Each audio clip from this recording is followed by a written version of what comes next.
How are you doing? And welcome to another episode of Valet Stories. I apologize I didn't post last week, but I actually went out of town to go see some of my friends, and hey, honestly, I just needed a break.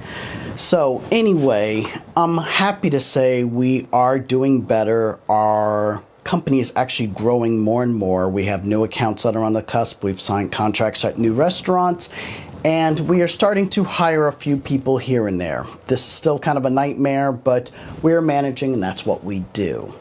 Also, our private parties are up tremendously, so we are back in a groove where we're doing probably about 5 different private parties a week, which is we're really pleased with that. Last week we had quite a few, and of course, if they are more than 150, 200 people, I'm going to step in on them because I want to make sure everything goes smoothly, and again, we get the repeat business from a lot of these people. Honestly, the business that we're getting are from the customers that we've done before, and we've done such a great job. They said, hey, you know what, Alex, your company, we would like to have them back again.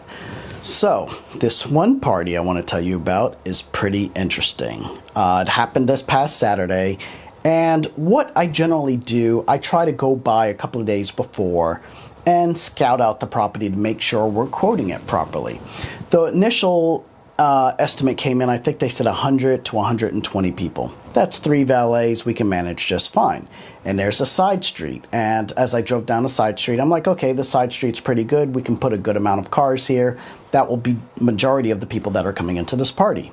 I did notice a security guard, an armed security guard here, another armed security guard here, and another one. So 3 armed security guards on the same block, which was kind of weird, but we'll get back to that. So we do an initial walkthrough, and the way this house is set up, I have to be honest, it is a gorgeous house. It's probably about 30,000 square feet, and it is massive. You drive down the hill, there's a circular driveway, and the house is just spread out everywhere.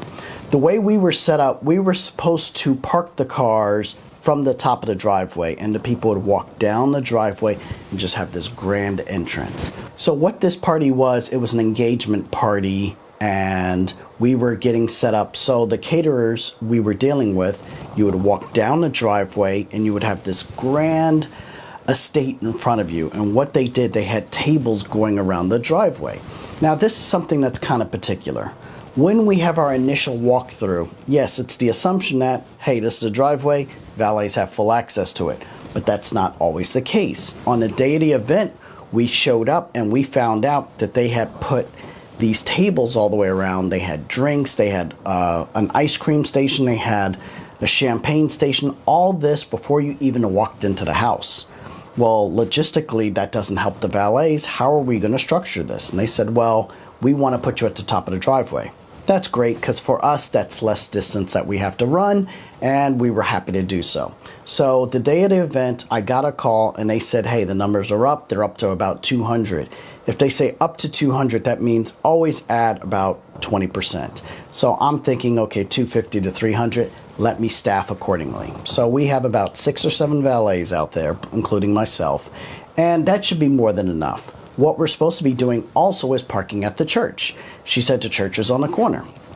So the day of the event, we get there, we get set up, we're all at the top of the block. At the top of the driveway.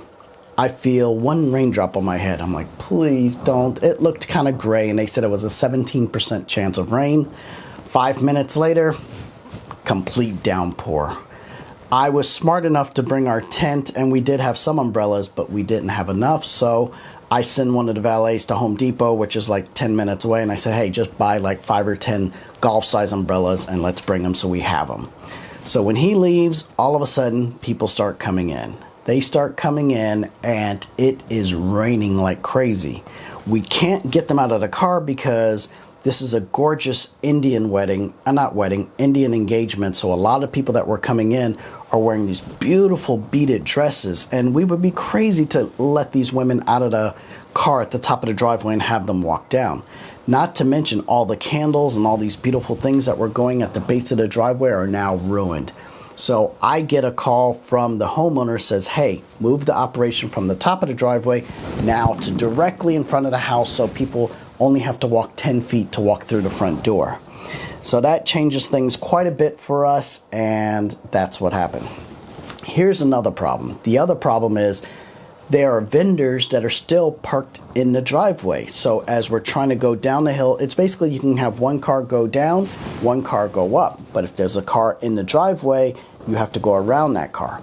That problem caused us, so when we're trying to exit out of the parking lot, we have people coming down and it just basically blocks us in. We can't move. So at this point, I now have to run up the hill, tell people, hey, you need to move these cars. We have to get them out of the way so we can get them out of the way. It just turns into a nightmare for about an hour. And it turned into about 150 cars. And mind you, one of my valets is still gone for about 20 minutes getting umbrellas. So when he gets back, of course, you want to guess what happens? That's right. The rain stops. So the rain stops. Our valets are now starting to work and they're starting to park these cars. So I get pulled to the side. One of my valets is like, hey, the security guards on the side street, they want to talk to you. They don't want us parking on the side street. We're like, why not? It turns out that it's Cardi B's house and they don't want us parking in front of their house. But by law, we can park in front of the house as long as we don't block driveways, which is what ended up happening. So, but they're like, nope. The person that lives here do not want us parking in front of their house because they don't want us doing anything nefarious or anything like that. Doesn't make sense. So we sat there and said, hey, park the cars, and we kept running. Our job is just to get the cars cleared out of this driveway as quickly as possible. So that's happening. I'm down ticketing cars. Valets are running in every single direction. Everything is working and it's working efficiently, but now remember we have that problem with the driveway. The homeowner comes out. The husband comes out and he's like, let me help you. He goes to the top of the driveway and he actually controls it to the point where people are coming in, but now the line is down the block. We still have quite a few cars coming in. The son ends up coming out, and the son, his name was Nick, and really nice guy. He recognizes me from the YouTube channel. So he's like, are you really that guy? I'm like, yes. He's like, oh my God, I'm so excited. And I actually felt that was one of my geeked out moments, but he was a really nice guy. And he's like, hey, can we help? He has like 4 of his friends. I'm like, hey, if some of the people that are up top of the street, they haven't come in yet, just take them directly to the church and we'll bring them back over to the house just to get them cleared off the street. Because of the rain and because of the traffic that was in the driveway, it kind of backed things up. So he was very happy. He helped out, and I think they ended up moving 12 cars, which honestly helped us quite a bit. Now, the problem that we had when the son helped us move these cars, he would just hand me the keys back and there's no labels, tickets, or anything associated to it. So we now had to make sure that these were now parked properly. So when we have to retrieve these cars, we know where to go to find these cars. So I kept 2 of my valets after we finished parking all the other cars in the lot to find these 12 cars, manage them, and get them categorized and labeled properly. At the same time, I had my other valet go through the key box, and this is what we do at every private party. We go through all the labels, make sure we have all 150 keys, because we really shouldn't have anything out of order. Also, we haven't had anybody left, so we should essentially have a key on every single hook. Make sure each one has a code and make sure everything corresponds properly. So when the people come out, we don't have an issue with retrieving all these cars. At the same time, I'm still dealing with the issue with Cardi B and their security. What they are off-duty security guards, and they are very strict. And then we found out that Cardi B and Offset live on one side, and Young Jeezy lives right across the street. And then down the block is someone that owns all these gas stations, like 15 or 20 gas stations. So this is a very rich and very expensive block. But we were only trying to use it to safely put cars on it. So next thing I know, the police show up. And the police show up and they said, hey, we got a call that you're parked where you're not supposed to.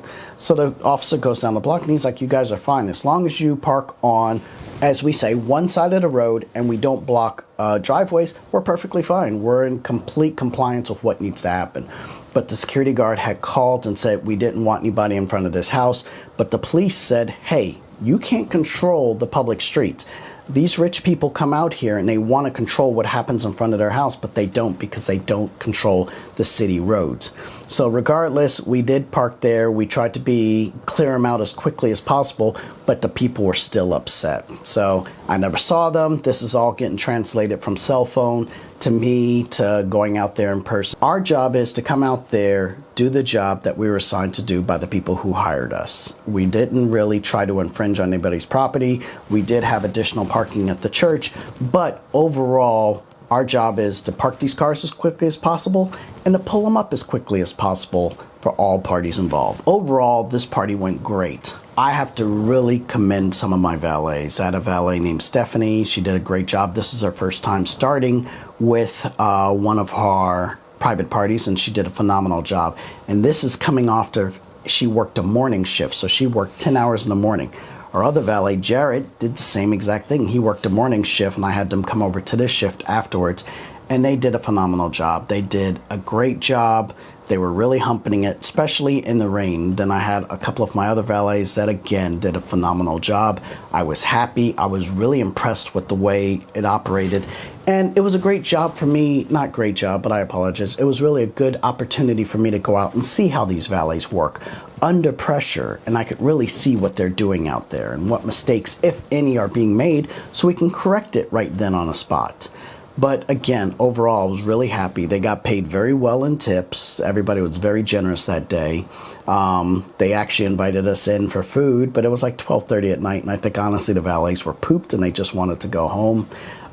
Again, thank you to Nick and his family. It was great. I was really happy to meet you guys. And overall, I was happy. So again, we have tons of parties. We will discuss some of the others. I think we have a big party that maybe I can mention, but we start tomorrow on that. But I'm happy. Things are in a good groove. I'm happy that all of you are watching, and sorry that I missed posting a video last week, but I'll more than make up for it in the future.